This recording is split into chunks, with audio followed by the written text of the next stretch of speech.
The topic of this video is how real estate actually pays you. So we're going to talk about the 4 economic benefits of real estate. 1 is cash flow. Next is principal pay down.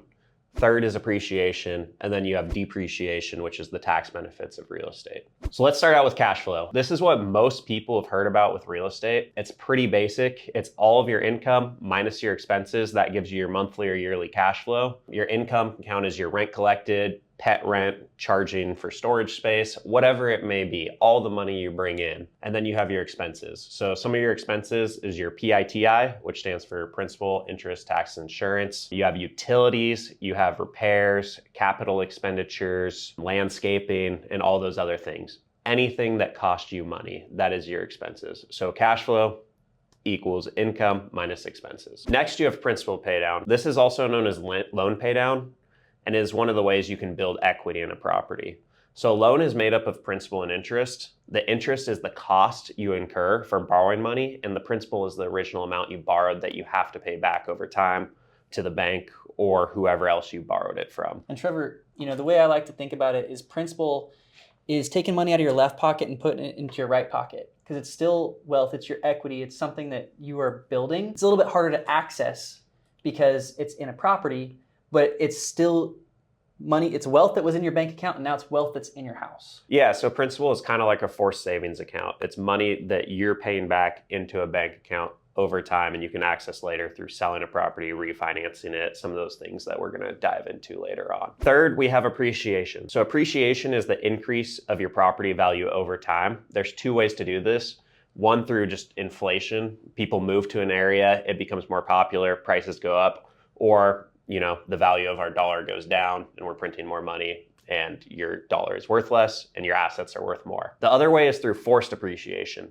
So this is making upgrades to your property and making it more valuable. So you buy a house, it needs new floors, paint, whatever it may be. You go do that work and now your house is worth more. So when you talk about, market appreciation or, macroeconomic appreciation, is it different nationally versus Oregon, or do you assume a baseline appreciation for all of your underwriting? What do you think there? Yeah, so it varies by area. Different areas have different levels of appreciation. The East and West Coast typically experience more appreciation than places like the Midwest. Sure. But it is a state by state and city by city number, and it's not something that you can exactly calculate over time. It's a variable number. Over the history of the US, and since it's been recorded, it's typically 3 to 6%. Then we have depreciation. So when you hear the rich don't pay taxes, depreciation is one of the reasons why. Depreciation accounts for your property wearing out over time because it's made up of sticks and bricks. So what I mean by that is you have roofing materials, you have siding, you have flooring, all this stuff that deteriorates over time. So the IRS lets you write this off. The specific way to calculate this is to take the value of the property and divide it by 27.5 years.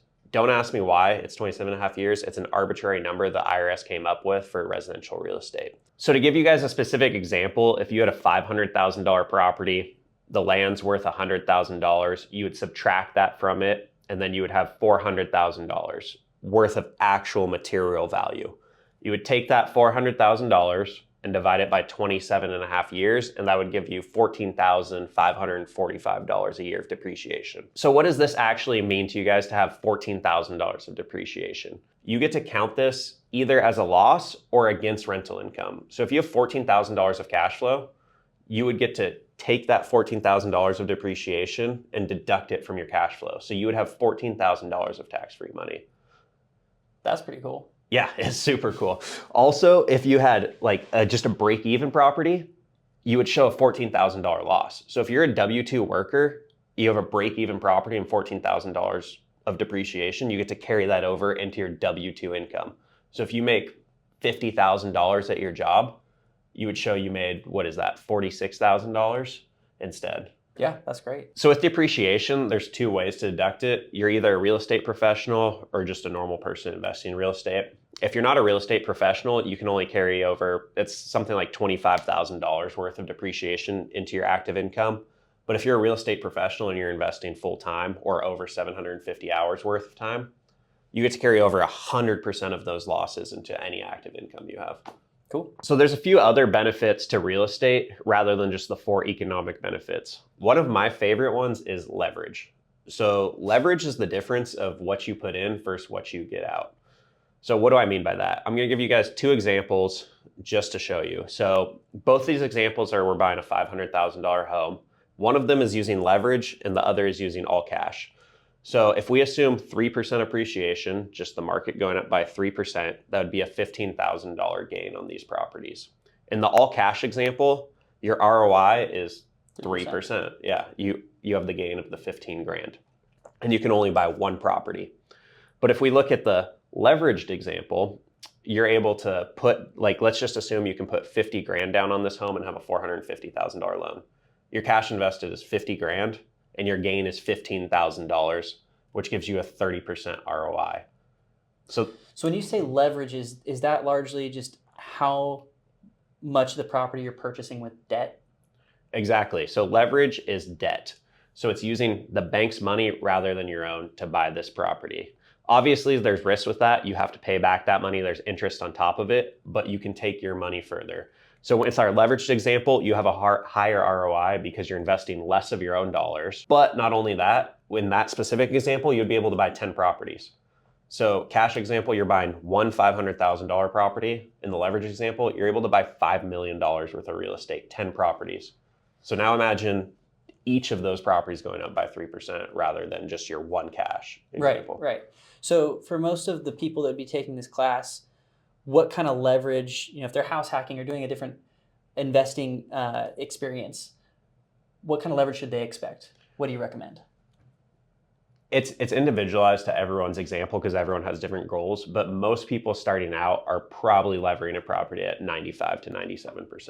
So another benefit I like to real estate is security. So for a lot of you guys starting out, you're going to use owner-occupied loans, which gives you long-term fixed rate debt. It is really hard to lose in real estate with long-term fixed rate debt. Let's say you buy a bad deal. It's kind of like a bad haircut. It grows over time and you can, get through it. What I mean by this is your principal and interest stay flat over time. So if you buy a property that's negative cash flow today, but rents are increasing over time due to inflation, your payment will stay flat, so you'll eventually become cash flowing. Or you could buy a property that cash flows today and your spread increases over time. Throughout the entire history of real estate, rents and home prices have increased. They do go down for periods, but over the long run, they've increased. When you say owner occupied, it means what it sounds like. You are living in the house when you purchase it, right? But you can also get long-term fixed debt as purchasing with an investment loan, correct? Yeah, you can get long-term fixed rate debt on any asset you want to buy. So the last benefit I have for you guys is tax-free money. So on top of depreciation, you have a few other tax benefits. So you have the opportunity to do cash out refinances and 1031 exchanges. A 1031 exchange is when you sell your asset that's real estate and you take the gain from that property and buy another real estate asset. Why this is cool is with most assets, if you sell them, you have to pay tax on the gain and then go invest that smaller amount of money into whatever it may be. But with real estate, you can take the full gain as long as you follow the rules and regulations and timelines,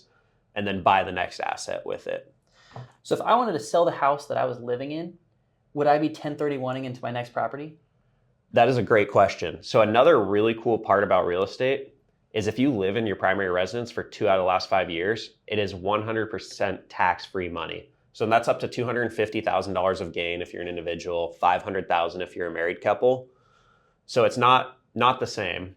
But I can still take my money out tax-free. You can take your money out tax-free that way, but you actually can't 1031 exchange your primary residence. So only your investment properties are you 1031ing, and your primary residence, you get to have that tax-free benefit regardless. Correct. And then we have cash out refinances. So this is probably one of the coolest things in real estate. You can go buy a property, borrow against it, and put money in your pocket completely tax-free to go spend on whatever you want. You could buy more properties, you could buy a boat, you could buy groceries, anything you want, and that's tax-free money. And not only is it tax-free, you actually get to write off the interest from that. So what we see a lot of people do is stack up properties over years, and then they start doing cash out refinances once they have equity in the property down the road to live off of. If you're doing a cash out refinance, you have to pay interest on the loan you're taking out. Why is that better than paying the taxes on it? Because interest is tax deductible, taxes will cut down your actual gain in spendable dollars. And then you can actually keep your payment the same with a lot of these deals too. So your loan balance starting out and your monthly payment is flat over time, like I mentioned. You can keep it flat while pulling money back out later on. You just have a larger loan balance that you owe.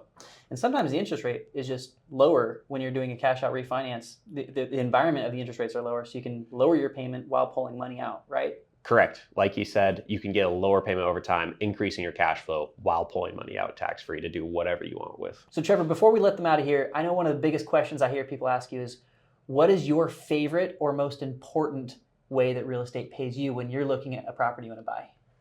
My personal favorite is leverage. I don't think there's anything better to build your wealth than real estate. And you can't accomplish this type of leverage of buying a $400,000 asset with a 95% loan in any other asset class.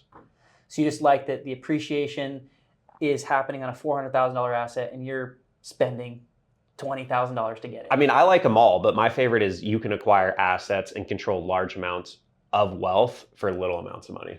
That's awesome. Check out the rest of the videos to continue learning. But if you want to jump ahead and just start working with us, click the link below.